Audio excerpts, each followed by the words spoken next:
Hello guys, what's up? It's Dan again today from the Wolfpack, and we're talking about the Nottingham Forest game between Wolves, and this is the match review. We're out for blood.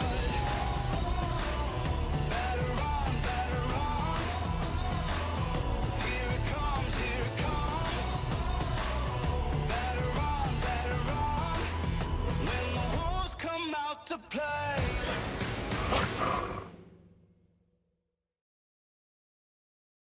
As you can see, it's finished Wolves 2, Nottingham Forest 2 in a very contested game. But I think if you look at the score and you go, oh, 2-2, everybody's been absolutely amazing. All the teams have, done the job, scored goals and nullified the opponent and blah, blah, blah. Nope. This game was basically who could make the least amount of mistakes. And it turns out Nottingham Forest and Wolves both made the same amount of mistakes, but I will talk about who I think should have won the game at the end. But I'm just going to say now, Wolves weren't great again today. And we're going to talk all about it. So why weren't Wolves great today? Well, first of all, in the first half, it was a very contested, very close contested game, but I think Wolves did really, really well towards the start of the game. I think we were two teams essentially trying to figure each other out. Very much a chess game of who's gonna blink first. Like I said a few times before in any Wolves game. Really, I think we're a very cautious team. I don't think we're one of those teams that particularly put teams to the sword, are we? So it was always going to be one of those games where the first team to do something would basically ignite the game. And the first team to do something was Wolves. It was an absolutely magnificent goal from Matheus Cunha. I don't know how the hell, I'm still struggling. I've watched it back a few times. I still don't know how he's managed to get past two Nottingham Forest defenders out wide, made them look completely terrible by just doing the most beautiful pirouette. And he's just completely taken both of them out the game, shown enormous amounts of strength. And then not only that, but finds such a beautifully lifted finish into the far corner of the goal. It is one of the best goals that I've seen this season. And for it to come from Cunha, who's, not been around. He's not been around. He's been injured. He's probably been watching from the sidelines thinking, I would take this game by the scruff of the neck. And that's exactly what he did with this game at the start. Unfortunately, it didn't obviously go in Cunha's favour to win all 3 points today. But I will talk about player performance at the end. But because we're on the subject of Cunha's goal, he was unbelievable today. And one of those players that just showed a lot more than any other Wolves player. And we haven't really been a team with players of individual brilliance that win a game based on just that. We've always been a game that's very team cohesive, very dependent on fluid,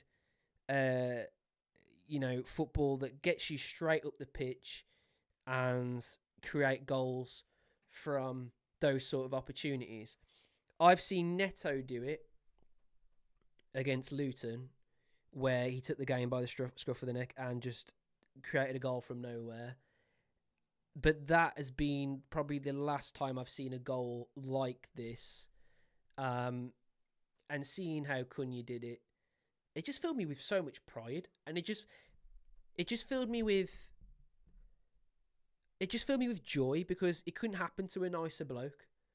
You know, I've met Matheus Cunha, and he's a really, really down to earth, lovely, bubbly, smiley person. And for him to score today, and obviously he scored twice, but we'll go into that in a minute.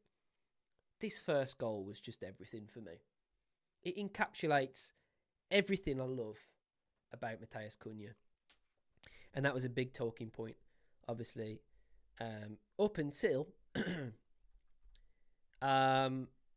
they pulled a goal back. And it came from a corner. I thought Wolves were under the cosh basically straight after the goal. I thought any given point, really, if you leave Nottingham at any opportunity, they're gonna test you, and they did. Came from a corner. It's a good delivery into a dangerous area, but for me, and we're gonna obviously, I've said this 1,000 times, but we're gonna talk about players after. But Lamina has to do better there. He gets bullied off his marker, off the player he's marking even, and ultimately that leads to Gibbs White heading it home. And I did a match live watch along today for this game, and I talked extensively about our lovely friend Morgan Gibbs White, but because people probably didn't watch that, or maybe you didn't get around to being free to be able to see it live, I'm going to tell you my thoughts upon that guy right now, and I suppose this is going to be very entertaining for Forest fans as well. You have a fantastic player in Morgan Gibbs White, and really, really good player. He was really, really good today. Your best player by far, by a long stretch. But his attitude towards his boyhood club, of which wouldn't be in Premier League football right now, is stupid at best. We have not shown Morgan Gibbs White anything but what he wanted at any given stage in his Wolves career. We said, okay. Nuno said, I tell you what, we'll play you. You're a good young player. You've been playing good for England under 21s. Let's put you in the Wolves team. You know, let's put you in these roles. And offered him a little bit of game time, and he did a few nice things here and there, you know, showed some glimpses of a player. But he just didn't look right. He didn't look ready. And we've seen that in a lot of Wolves players this season. And Gibbs White's no exception to that. And he went on loan, and he did really, really good in his loan teams. He did really good for Swansea. Obviously, you find out eventually, like, he goes on loan again after a certain amount of time and goes to Sheffield United, does an absolutely incredible job there as well. Definitely their player of the season. And you're thinking, well, you know, if he comes back to Wolves under Bruno Lage, new manager, it's going to be the same sort of scenario. You know, he's going to come back, show his worth. He's not good enough. He goes out on loan again. That's just how it is. If you don't show your ability on the pitch, then you're going to go out on loan again, because you're a better player than a bench player. So therefore, it's a bit like the Fabio situation. You're not going to be happy on the bench, Morgan. So we got rid of you and put you on loan again. We then got to the pre-season, and he comes back and he really, really does well. Wolves fans alike are really pleased with him, and plays some good football in the pre-season. But there's a rumour that Steve Cooper wants him at Forest. Wolves are at that point kind of in the dark. We're all in the dark about FFP and all of those things. But you know, they obviously weren't in the Wolves camp, and they needed to sell players. And what better player are you to sell than Morgan Gibbs-White, who's not really shown enough to be first team material. And for the amount of money that Forest are, willing to spend for a player like that, of course you're going to sell him. And Wolves were happy with it. And I thought all parties were happy with it, I thought Morgan would be happy with it. He got a better contract, so he's on more money. He's going to pull up trees in a team like Forest because there wasn't that much quality in there. So he's going to flourish really, really well. Steve Cooper is a good man manager as well. So you knew that, eventually Morgan would be worth the money that they paid for him and everything. And you probably look at that now and you probably would say he is worth that. But my question is, what is wrong? Why is there so much hostility around him and Wolves? Something must have gone on, behind the scenes or whatever, and that's fair enough. But we don't know about that. So when you're on the pitch and you're doing dumb celebrations towards Wolves, it just comes across like boyish and like immature. Like you're in your 20s, dude. And you're just looking like an idiot from a Wolves perspective. I'm sure from a Forest perspective, they love it. They love his celebration, and we've had that, I suppose, at times with players.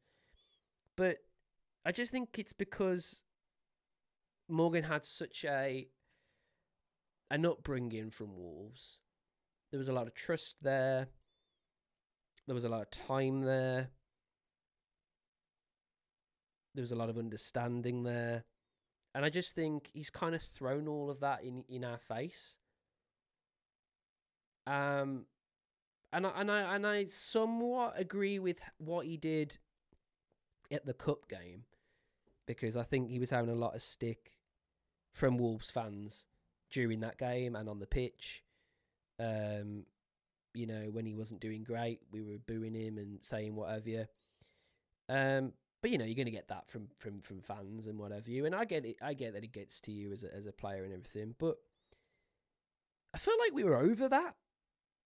I feel like as fans of Nottingham Forest and Wolves, I feel like we were kind of over that game. Like we were over it. Like whatever. Like, you know what, Morgan, do fair play, do well. I didn't want Forest to go down. Still don't really want Forest to go down. So when he scores this goal, he then does his celebration. And I know you guys are going to argue, he does it all the time, which is fair, I guess. But just the manner of it, if I was him, I would have thought twice about it today. I'd have thought twice about it, I think. I'd have thought, you know what, it's probably not the best thing I did last time. Probably not going to do it this time, and yeah, it just really rubbed me up wrong, because it just goes to show that he's still not over whatever happened at Wolves and whatever, and that's fair. But can't you just keep that to yourself a little bit instead of just making yourself look really childish? Yeah, I wasn't all about it, to be honest. It really annoyed me.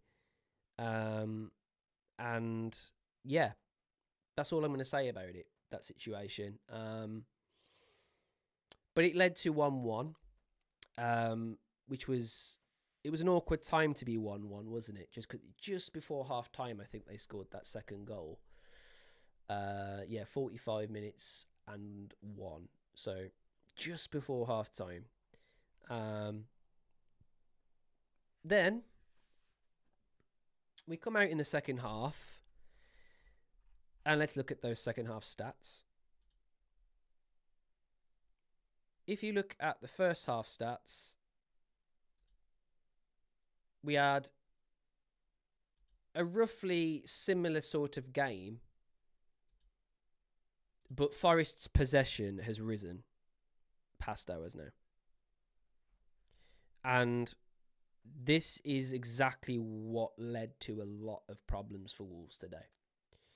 We sat off them, and in possession, certain players weren't good enough today. They weren't good enough. Simple as that. I don't know if it's because they're tired or whatever, but to me, is that an excuse, really?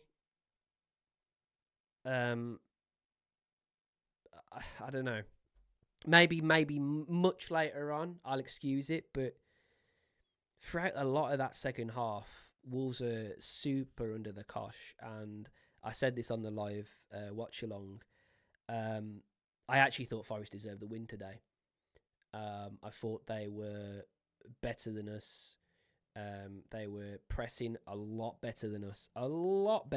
And the best analogy I can give you of that second half is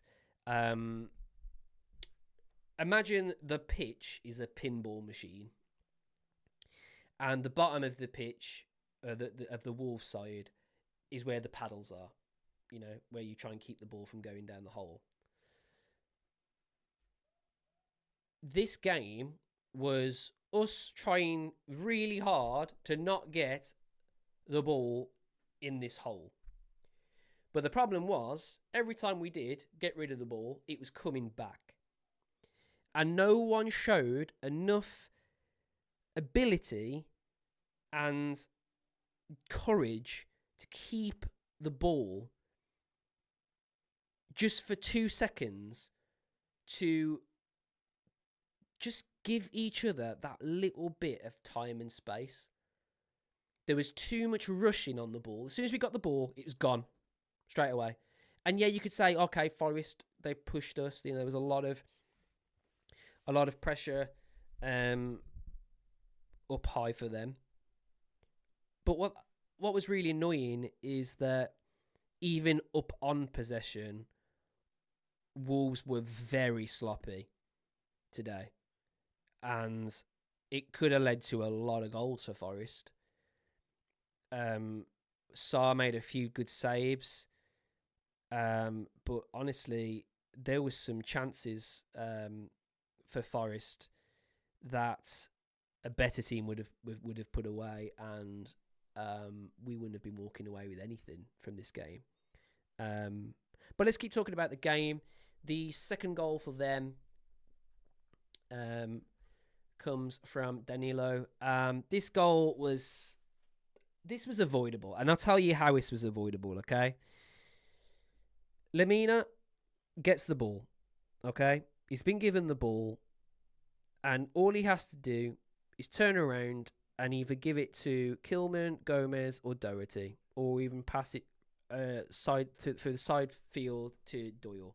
What he does, he tries to be a little bit too clever on the ball, and he tries to give it to either Sarabia, Gomez, or Cunha. That sort of forward line. Tries to break the line with a pass.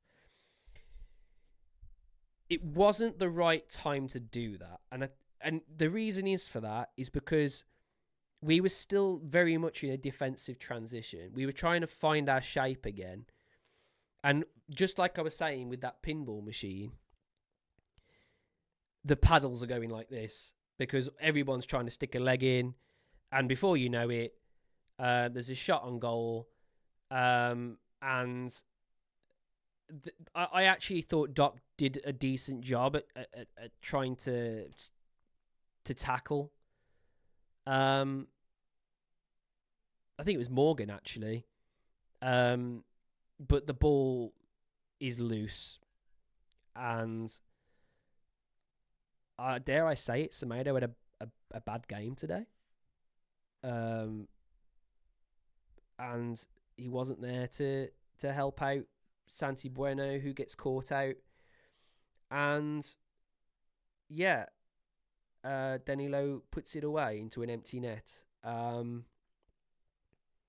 Scrappy goal, to say the least. I just think someone needed to assert themselves a little bit more and just show a little bit of more of a calm presence when Forest were bearing down on goal. It just felt like we were just falling to pieces. As soon as Forest started running at us, there was legs going in everywhere. I don't know how there wasn't a red card today, by the way, from either side. It was very, very scrappy at times, especially Joe Gomez, man. He was going in for fouls all of the time. I don't know how he stayed on the pitch. And I do think the reason Semedo wasn't very good today is because he had one more yellow card from a match ban, and he had that suspended over him the whole game, and he just couldn't stick a leg out like he would normally. And I think that really sort of nullified the Semedo we would have seen had that not been the case. But yeah, that's 2-1. I am absolutely fuming on the watch along because you can just see how avoidable that goal is, just with a little bit of calmness. And there just wasn't any of that today. It was just very much hot potato football. Like, you touch the ball, you have to get rid of it straight away while you want it. Why are you touching the ball? Get rid of it. Why? Why do that? I don't understand. But yeah, we get another goal back from another corner. It's scrambled in from Cunha. And it's 2-2. He does the Morgan celebration. He even does the "We own this stadium" celebration. It's 2-2, and Wolves didn't ever look really like scoring another goal after that. All of our players look absolutely shattered. Forest had more than enough ready to carry on, and it's actually down to throwing yourself at it that Forest didn't manage to get a third, and we just held on. We just held on for dear life through that end of that second half, and I am disappointed, but I can also see why this was. And under a level head, under a cool head now, the game's over and we can think about it more. Nottingham Forest had a lot to play for today. They had to not lose this game, and they needed at least a point. Because we've seen Luton get points out of games where it looks like on paper they shouldn't. We've seen Forest get in trouble with point deductions. You know, who's to say those aren't coming again? So Forest are really fighting to stay in this league. And that's what was shown. That is exactly what was shown. We did really well to get those individual brilliance goals from Cunha, but other than that, I actually thought Doyle was good, and I thought Tati Gomez was probably our best defender. But other than that, Sarabia was dreadful. We're gonna go. I'm getting ahead of myself. We'll go over those in a minute. What other things happened in this game? I just talked about Sarabia, didn't I? There's a moment in this game where Forest are sloppy with their play, and they give the ball away to Joe Gomez. And Joe Gomez takes a few touches, and he kicks it goalward, and it's going in, but some very, very good defending by Murillo to keep it out of the net. And it then falls to Pablo Sarabia. Pablo Sarabia has one of the best touches in our team.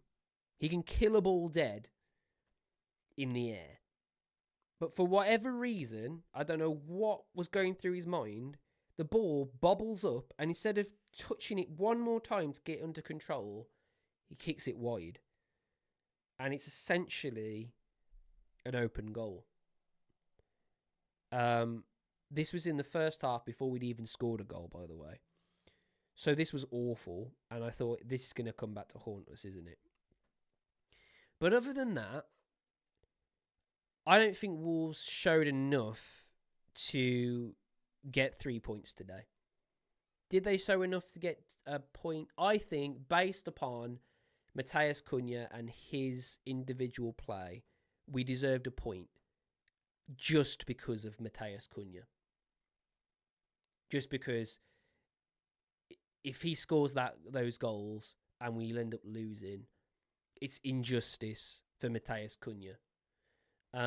But in terms of the whole game, I honestly thought Forest deserved 3 points today because they peppered us for what seemed like ages. We were under the cosh for ages. We could not get rid of the ball, and every time we did get the ball, we were too sloppy with it. And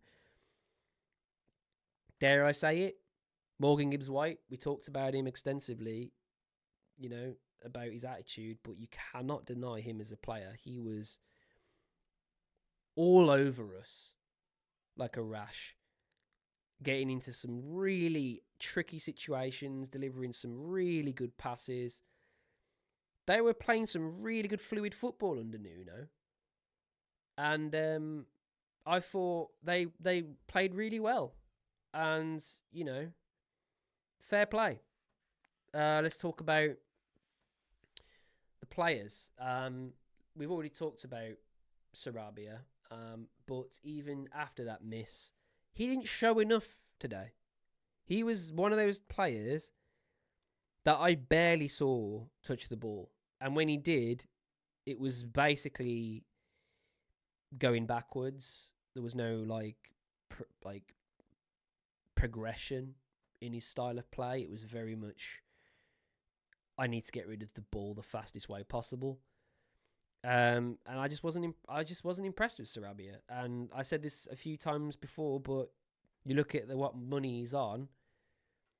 Is it worth keeping him around if he's on that much money? If he's not going to do the job, there's only been a few spells in the season where Sarabia's looked like a player worth the money he's been spent on. Not good enough. João Gomes got himself about, looked like he was the guy to shut up Gibbs-White, and did sometimes, but his tackles weren't timely enough today at all. And on another day, he could have been sent off for a number of yellows. Just one of those players that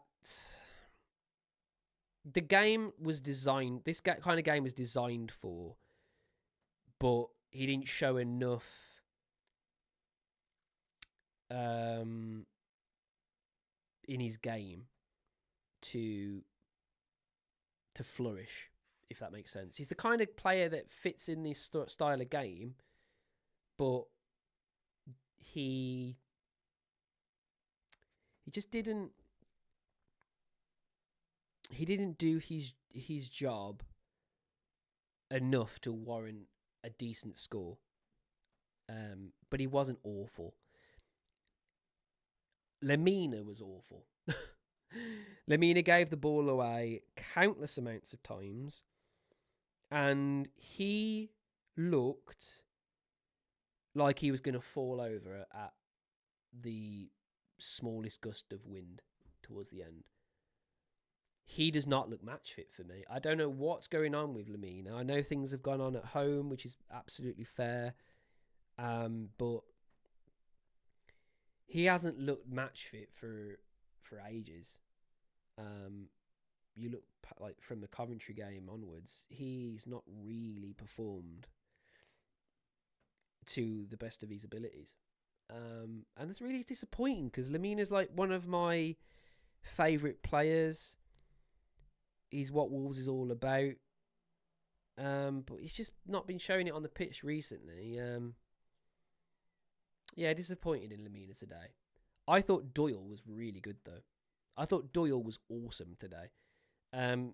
His ball winning today was really good. He was winning the ball really well for us, and at times he looked like the only midfielder really that was in control of the game. Which is a bit weird. Because you think really Gomez and Lemina are the ones that are going to shine the most, but they couldn't really lay a glove on Forest. Out wide, Semedo, his worst game in a while for Wolves, but I do think it's down to him having that yellow away from suspension. I think he was reserved in the way he played, and he didn't get up the field enough for me today. He wasn't brave enough. And to be fair, I thought when he was replaced by Santi Bueno, not Santi, Hugo Bueno, I thought Hugo Bueno showed a better character in getting up and down that side. So yeah, not great from Semedo, but if you're gonna have one bad game, that's fair out of how many good ones he's had recently. So I'm not gonna hold it too much against him. Let's see how he is in the next one. Matt Doherty, I thought a 6.3 score on here. I think that's a little bit harsh. I think he made some good tackles at times, and showed at some points he's quite a resilient player. He's going to be that last ditch defender for you if there isn't one available. And I thought Doherty did that a lot today. When you think about him getting forward, he did it a little bit in the first half, and then he just did it non-existent in the second. So I suppose that's not very good, and maybe that's why his score's not great, because he wasn't getting up and down the pitch. Santi Bueno, I thought deserved better than 6.9. I would have put him over a 7 today. Was really good in the air. Much better than Kilman. I know everyone thinks I've got a Kilman agenda. Did I think Kilman was that good today? I don't think he showed a captain performance again. And I'm yet to see one. We talk about it all the time. But I thought Santi Bueno was really good for what we needed him for. I thought he got up the pitch better than a lot of our defenders. And I also think that he was really good in the air, which I thought that was probably his best game for clearing the lines when needed. And I think Kilman, he stood on the ball too much again. And a better team would have capitalised on a few of his mistakes today again. I've said this in the last video. I'll say it again. I think it should be Santi Bueno, Craig Dawson and Joe Gomez as soon as Dawson's fit. I don't think Kilman's been up to scratch of a player that everyone seems to think he is. He's just not good enough. Simple as that. Yes, he helps create the goal for Cunha, the second goal.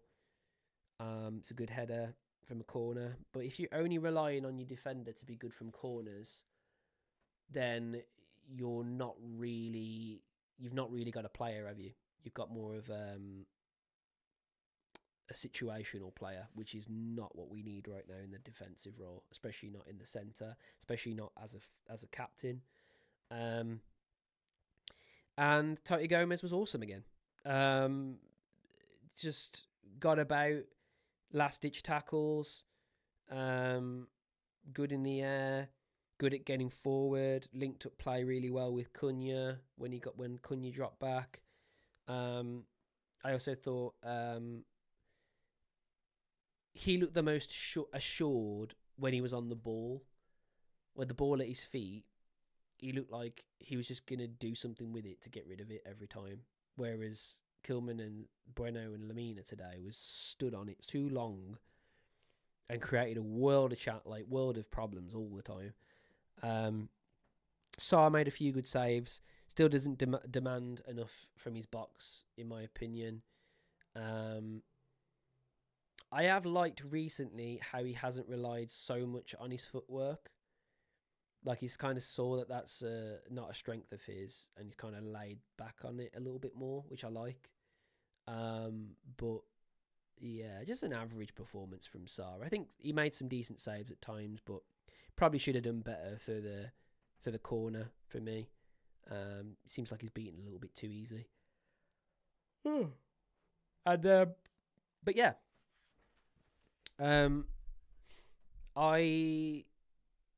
in my man of the match is definitely Cunha. It literally can't go to anyone else. He was just back to his best self. It reminded me of his performance against Chelsea, in which he just took that game by the scruff of the neck. I know I've used that expression a lot, but what player does that for Wolves when you don't have Neto and you don't have Cunha? There isn't one. Used to be in Lamina, but he doesn't do it anymore. Joe Gomez has made some occasions where he's sort of took games by the scruff of his neck, but not to the extent of Cunha.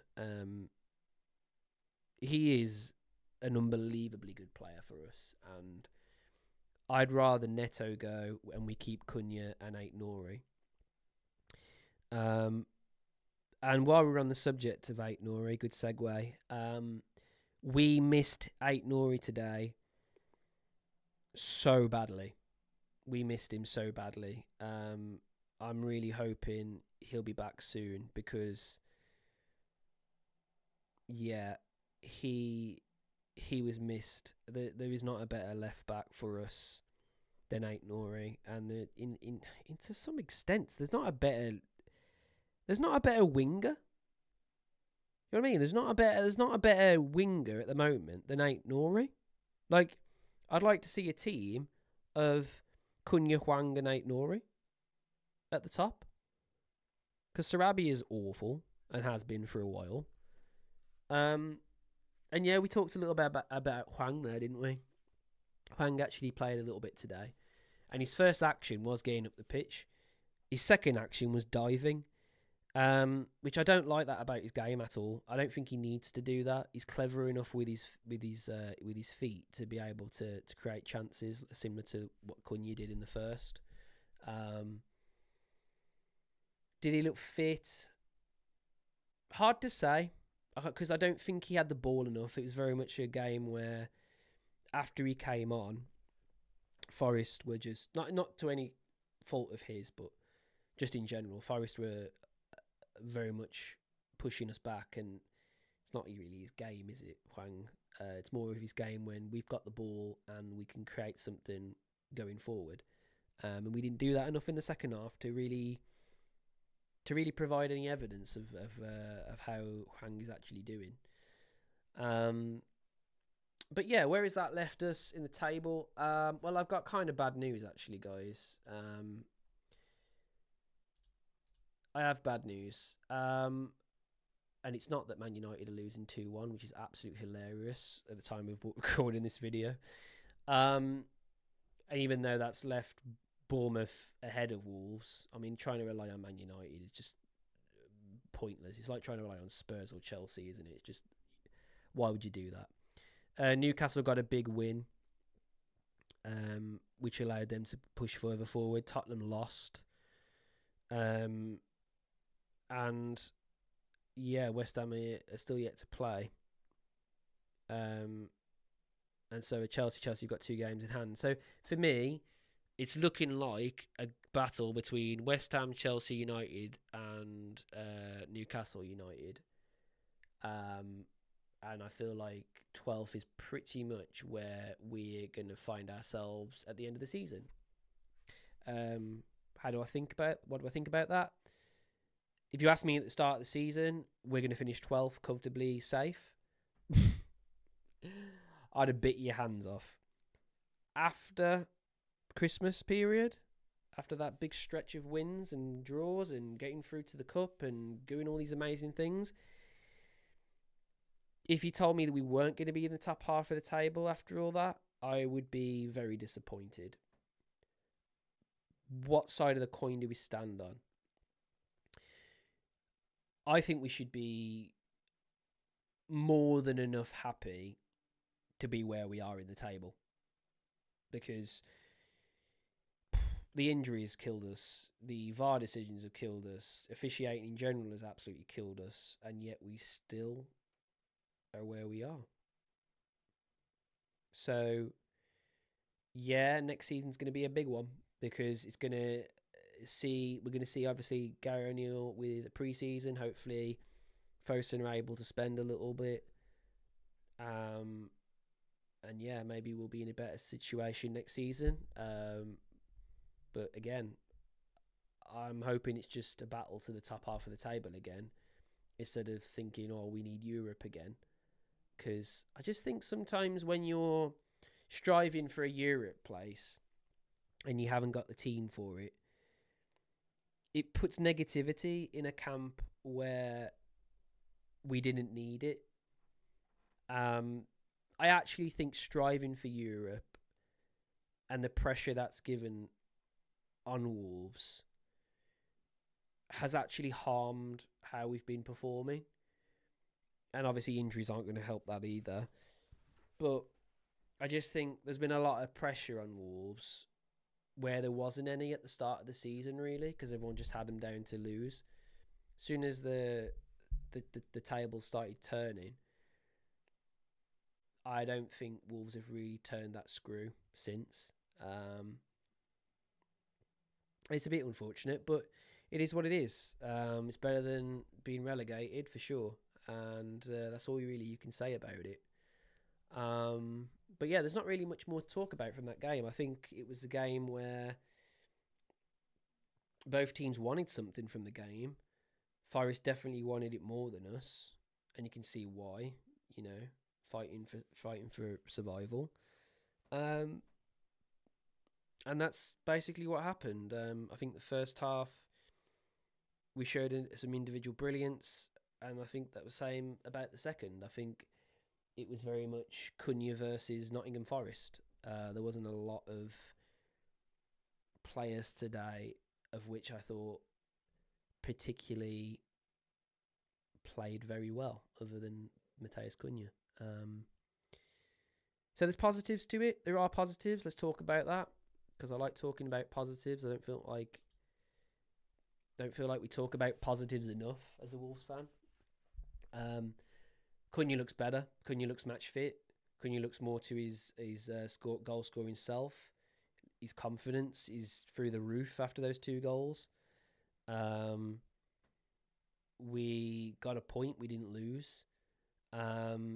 We actually scored some goals and created some chances. Probably not enough chances, but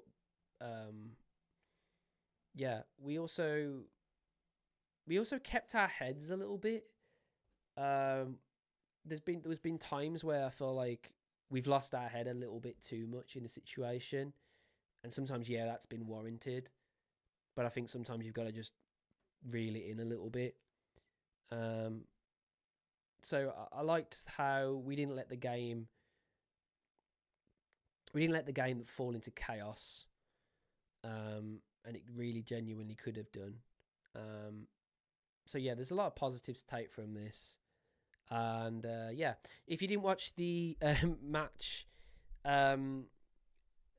follow along live video, you missed out on some funny content. Actually, I fell off my chair and nearly went through the wall after watching Cunha score that first goal. And there's some good celebrations in there, and some very angry comments towards certain Morgan Gibbs-White. But if you haven't watched that, please do so. If you're watching this live on Facebook or Twitter, sorry. If you're watching this live on Facebook or Twitter or Instagram, please, please, please, goes without saying. I know you're probably sick of hearing this from people on these sort of platforms, but we really need to get more love over on YouTube. The love over on Facebook, the love over on Twitter, and love over on Instagram is fantastic, and I know the lads are so thankful for that. And they do a fantastic job and deserve that. But on YouTube, we really, really want to make sure that this is it's just as cool as those places and just as popular as those places. And the only way to do that really is to subscribe to the channel and like the videos that we post and share them with your friends. There are going to be more different bits of content coming out soon. I am now doing reactions to press cons, reactions to news in general. I'm doing live match follow along videos.